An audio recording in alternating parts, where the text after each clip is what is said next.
What's going on, guys? I'm actually super excited to make this video, and that's because I honestly think this has the best content of any video that I've made to date. So if you're trying to figure out how to run faster, if you want a better top speed, this video should be extremely helpful to you. I made a video the other day about training like Usain Bolt, how he trains, all that. I broke down all of his footage, everything he does in the gym, everything I could find about him. And then I also looked up a lot of other elite, like Olympic sprinters, to try to figure out why they run so fast and how they train. So if you haven't seen that, you might want to check out that video. But anyway, I say that because I ended up spending over a week studying these people, a lot of time looking at their footage, and it got me really thinking, and I learned a lot. And like I mentioned in that video, I realized that they train hip flexors and hip extenders quite a bit, a lot more than I expected. And so I started implementing more hip flexor training and hip extender training. And then I was thinking about it the other day when I was in the gym with my buddy who runs almost as fast as me, but I'm so much better than him at my vertical, my overall explosiveness, my 10-yard split, my first 10 yards in a sprint. But yet we still run similar speeds. And I couldn't figure out why I'm so much more explosive than him, and yet he runs almost the same speed as me.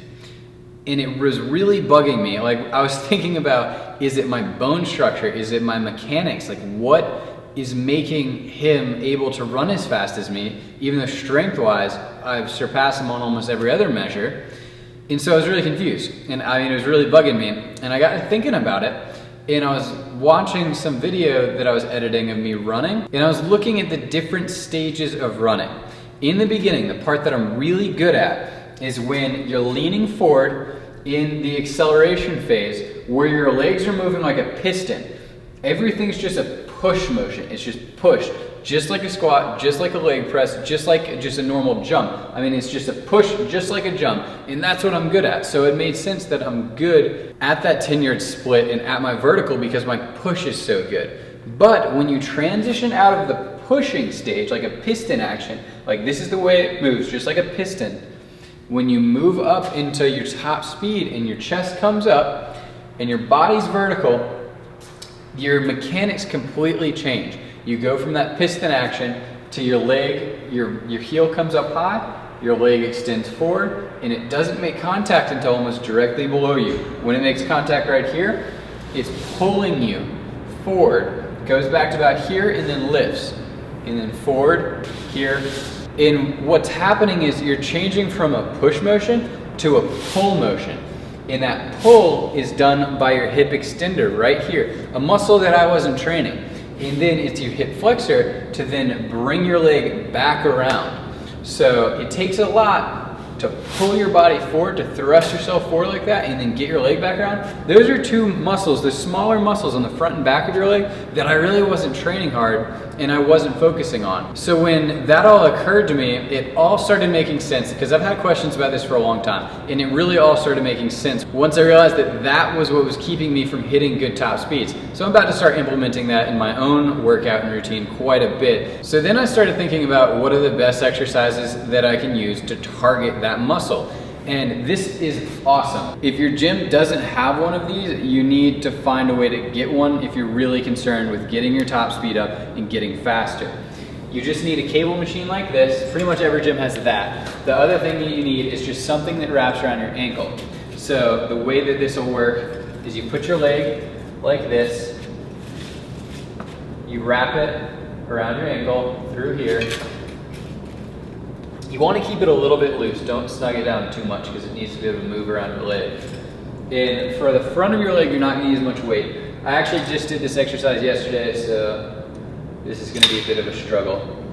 But I'm just putting on 40 pounds right here, walk forward, and something I'll tell you about this, do not overdo the weight. If you try to do heavy weight and snatch, you can really hurt your hips. So keep it more slow and controlled. I know normally I say do explosive movements, especially when you're speed training, but when I watched Usain Bolt training, he did slower movements too. It was a little bit fast paced, but it wasn't exploding with the weight.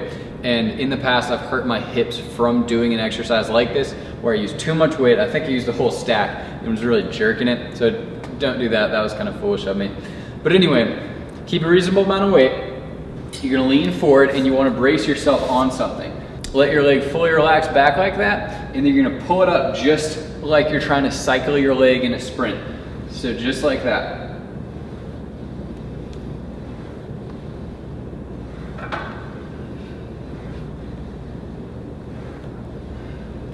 And really pull it up to your chest. You wanna really raise it up just about as high as you can up in here, and then all the way back. And try not to use your whole upper body for momentum. You don't want to jerk forward. Try to really kind of isolate that hip. So just like that. So I think that pretty much explains that movement. So that's how you target your hip flexor. So the second one I'm gonna show you is for your hip extender. It's a little bit harder because you don't have something to brace yourself on so much. And you can do more weight. I'll put on like 80 pounds for this one. But you want to back up enough that you got tension with your leg forward. So if I'm right here, I basically start the rep too late, if that makes sense. So I back up so tension starts in front of me. I'm gonna brace myself on something, and I'm gonna try to keep my hips squared up. Just like that. I'm gonna bring it straight back. And at the top of the rep, I'm gonna really squeeze my leg and squeeze out the rep. You'll feel it right there, right below your butt at the top of your hamstring.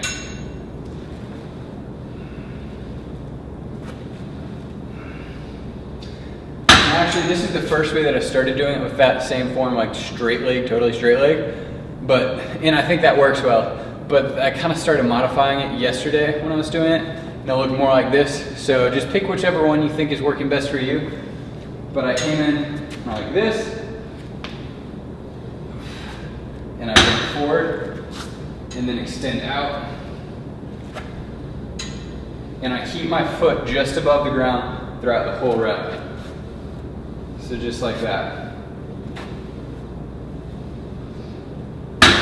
And I think that hits it really well too. So whichever one you feel a little bit more comfortable with. The second one I showed you, you can do a little bit more weight because your knee's more bent. But anyway, that's basically the movements. You want to hit the hip flexor, hit the hip extender, and that's going to greatly improve the strength of the muscles responsible for giving you that top speed. Most exercises you do in the gym or on the field don't target those muscle groups very well. So being able to target those muscle groups with actual weight will definitely improve your performance on the field, on the track. So I hope you guys liked that. I hope it works for you. I honestly think it definitely will work for you.